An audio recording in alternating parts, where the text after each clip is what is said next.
Azul, this is your review for 2. Good day, my name is Joe Gerba. Today I'll be going through Azul and how it plays with 2 players. Now Azul's a 2 to 4 player game where you'll be gathering these tiles from the middle and kind of building your mosaic to score points. And once a row is complete, the game is over and whoever has the most points wins the game. Now let's see a little bit more how to play. So the gameplay is broken up into rounds, and in each round you're going to end up taking every single one of these tiles between the 2 players. Now the round will end once all the tiles are taken. On each player's turn, you'll be trying to fill up the left side of your board, and once you fill a row, at the end of the round you'll be able to move tiles over and score some points. Now in separate activation order, you'll take all of the same type of tile from a single factory. So if I took this one tile, I could put it in any row that does not have a red tile already on the right side. So I'd put it in the 1. And what goes with the rest of these is they go in the middle. The other person may take a blue one up here, and the rest of those would go in the middle, and so forth. You don't have to fill up a row when you put it in there. And if you happen to take the middle, so once there's enough tiles in there to be enticing in the middle, the first person will have to take this token, which will be a minus, kind of a burden for next next round. But you do get to go first next round. But then you can take all the same type in the middle. Now if you take too many tiles from what you really need, one tile or the rest of the remaining tiles will have to go down here in kind of the sandbag area. So you don't take too many tiles, and it kind of makes you think where you actually want to put things. Now, once all the tiles are gone, you'll score. Each player go one at a time. You'll move the tiles, the completed rows, from the left side to the right side. So you'd put this blue tile here, you score 1 point, and put this one here and score 2 points. So you score on how many are adjacent in the row, and then how many are adjacent in the column. Now, once this is complete, once one person has completed a full row, so a minimum of 5 rounds, the game may end as one person is completed. For each full row you complete, you get 2 points. For each full column you complete, you get 7 points. And if you have all of the same color, if you have 5 tiles of the same color in your mosaic, then you get another 10 points. So it can kind of be, there's a lot of things to think about. You want to maximize your points.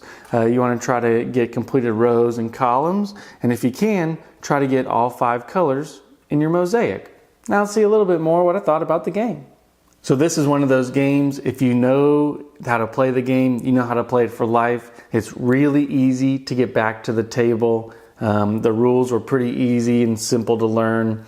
The setup for this game was nice and easy for 2. You set up these 5 factories, you put tiles on there, and you're taking tiles and building kind of your mosaic, building your board. And you just go through that. The scoring is probably the most complicated thing about this game.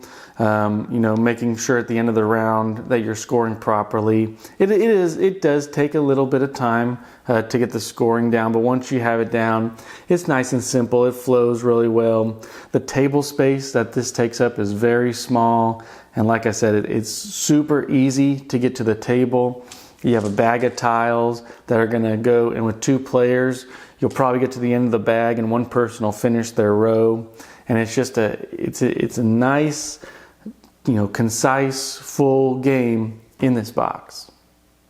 So the gameplay, each person will start off with a decent amount of choices, because remember, you have to take all of the same tiles from one of these factories, and then it can become a game as well. When do you take the middle tile? Do you really need these 2 blacks to fill up a 2 black row? If you do, that -1 tile may not be the biggest deal. In the end, usually it's not, but it makes you think of what you want to take. And in a 2-player game, you can really see what can I sandbag the other person with? What can I leave the other person with so they have to take it that they really don't want to take at the end of the round? And that can be really neat to try to, directly impact them by forcing their hand in to take certain tiles. That's where the interaction kind of comes from, because other than that, the interaction is pretty low. You're really just building your own mosaic, your own board. But as the round nears the end, as you kind of see what tiles you need and what tiles your opponent needs, you can kind of get a good feel of what can I do to mess with them and to maximize my points and minimize their points. So this game has very little luck. Maybe the luck comes in the initial draw on the 4 tiles on each of the 5 factories. Yes, there's a little luck there, but the strategy's pretty there. I'd call this an abstract game. There's just, you're the one picking the tiles. You're not drawing cards. It's not a whole bunch of randomness. The randomness just comes in the tiles. This game is not that difficult to learn. Like I said, the hardest part's going to be the scoring. Other than that, it's just, really trying to maximize your points. If you're going for all 5 of the same color, you can do that. If you're just going for a lot of big rows and columns to score a lot of points, you can do that as well. The replayability in this is pretty high, just because you never know quite what's going to come out in the tiles. It's something that you can play 2 or 3 times in a row, maybe a little bit more than an hour doing that. And it's just a lot of fun, and it's really quick. And I like big, grandiose games. I love games that you really have to, think, and it could be a couple hours. But, sometimes it's just nice to pull out a 30-minute, 25-minute game and just get a few games out, scratch that gaming itch. And I really do like that about this game. It's kind of different from time to time. I don't know if I'd play this, 3 times, over 3 times in one evening. But it's definitely, something that you can play twice and be satisfied in your gaming experience. So like I said, we can get this game to about 30 minutes with 2 players. Now with more players, you'll be adding more of these factories. So it'll become a little bit more random, which ones are out there, which tiles are going to become in the middle. And you'll have to think a few more turns in advance, because you may not get the next pull. It may take you, 2 or potentially 3 other people going before you get to pull again. That may come with a little bit more interaction, but the strategy may be a little bit tighter with 2 players. And I do like that about this game with 2 players. So in the end, is this game good for 2? And I do like this game with 2.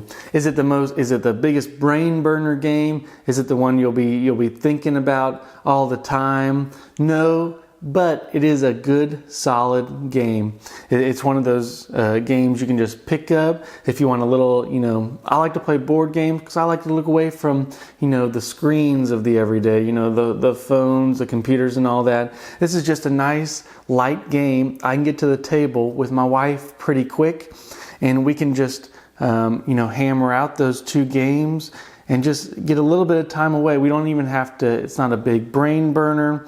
I can try to optimize my strategy, but it may come down to what tiles I draw. It's a really neat, tight game with 2 players, and I really like that about this game. It's a game that's easy to get to the table, easy to set up, easy to take down. We don't have to have this game on our table for days or for weeks, but every time we get it to the table, we really enjoy it, because in the end, we've created something, kind of a mosaic, and my wife really likes that about games, is at the end of the game, what have you kind of created? And if this game ever does get a little bit too stale for you, the opposite side of the board will have blank spaces that you can place your tiles, still 1 per row, but it makes it more complex. You can kind of free form your tiles if you want. We like to play on just the basic side, because it kind of keeps things simple for us, keeps things moving, and it's a lighter game. So with 2, I definitely recommend this. I think it's a nice, easy game to play. You can get to the table, get the brain moving a little bit, but it's not a big brain burner, and my wife and I really do enjoy this game. So that's my review for Azul for 2, and until next time.